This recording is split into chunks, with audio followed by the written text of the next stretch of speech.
Als allererstes zeige ich euch hier mal die Bourbonbohne aus der Familie der Arabica. Und die haben wir natürlich auch gemahlen in einem speziellen Mahlgrad für unsere Zubereitungsart. Erzähle ich gleich noch was dazu. Mein Favorit für Nicaragua ist die French Press, Stempelkanne.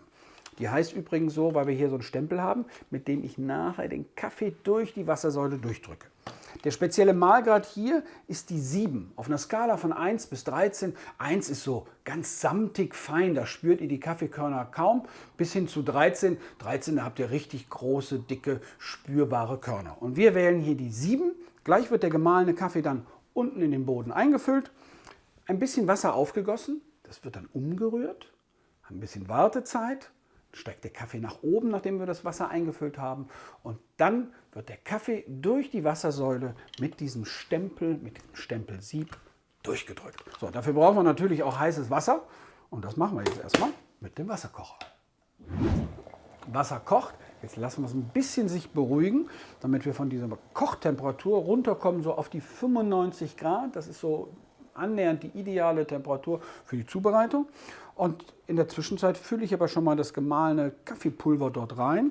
Übrigens haben wir hinterher so für euch als Referenz, wir haben ungefähr 750 Milliliter heißes Wasser und dazu kommen 50 Gramm Kaffee, gemahlen mit diesem Mahlgrad Nummer 7, wie ich es euch eben erzählt habe. So, das füllen wir jetzt erstmal ein. So, dann empfehle ich da immer, das noch gut zu verteilen, damit es so gleichmäßig ist. Kann man so ungefähr eine Linie. Und dann warten wir noch so ein bisschen, bis das Wasser sich beruhigt hat. Dann schließen wir den Deckel, dann ist das nämlich etwas einfacher mit dem Eingießen. So. Und jetzt geht es noch mal ans Eingießen. Das erste, ich habe das eben gerade schon gesagt, einen kleinen Schluck, das ist dann hinterher so, ich sag mal so eine halbe Tasse. Eine halbe Tasse würde ich als allererstes schon mal reingießen. Dann kann der Kaffee nämlich blumen. Der blüht auf. Und das nutze ich dann noch mal, um ihn hier zu verteilen. So. Dann verbindet sich einfach das Wasser viel, viel besser mit dem Kaffeepulver und kann so noch mehr Aroma entwickeln. So. Und jetzt schön kreisförmig eingießen, damit eben nicht irgendwie Kaffeereste an der Wand hängen bleiben. So. Und dann sind wir hier noch einen kleinen Schluck oben drauf und dann haben wir hier so unser 3/4 Liter ist das, was wir jetzt eingeschenkt haben. Was ich dann noch mache ist, ich rühre noch einmal unter der Kruste, unter der Crema, die sich gebildet hat, rühre ich noch einmal um. Nehme noch irgendetwas, wo ich den Kaffeelöffel gut ablegen kann. Und das ist jetzt so der Punkt, ich setze oben schon mal den Filter rauf und hier setze ich dann auf 3 Minuten den Wecker, lass das Wasser und das Kaffeepulver gemeinsam sich entwickeln. Das Kaffeepulver steigt nach oben und nach den 3 Minuten, wenn der Wecker oder das Handy klingelt, dann drücke ich langsam den Stempel nach unten.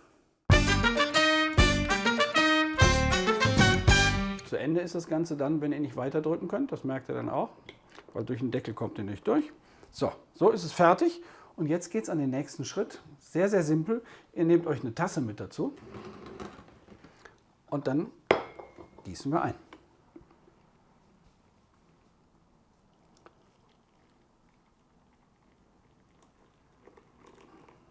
So.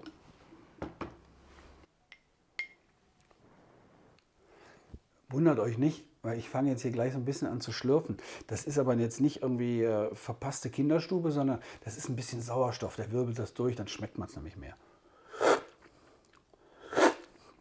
Ja, genau so habe ich es mir eigentlich vorgestellt. Das ist kräftig. Das hat tatsächlich auch so ein herbes Aroma mit dabei. Und da haben wir so einige Aromen, die ich ja eben auch beschrieben habe. Und die gehen mir jetzt auch gerade so durch den Kopf.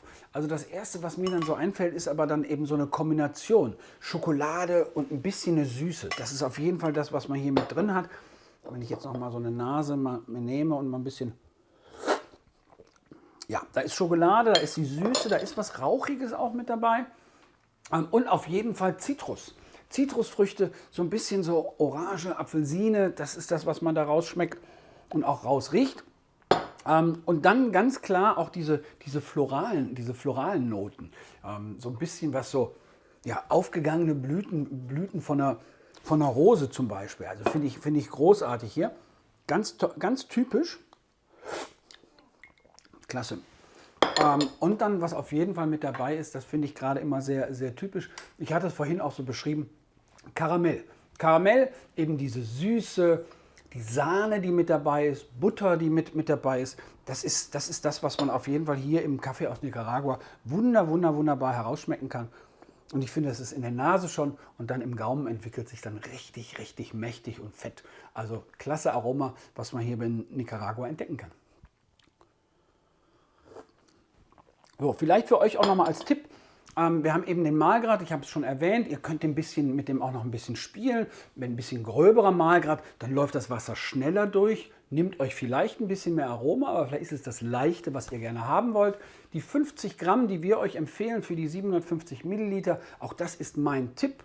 Guckt mal, damit könnt ihr aber spielen. Da liegt es bei euch eigentlich dann. Guckt, wie ihr das Aroma für euch so entwickeln könnt und dann probiert einfach mal. Probiert die Cafés aus Nicaragua mal aus.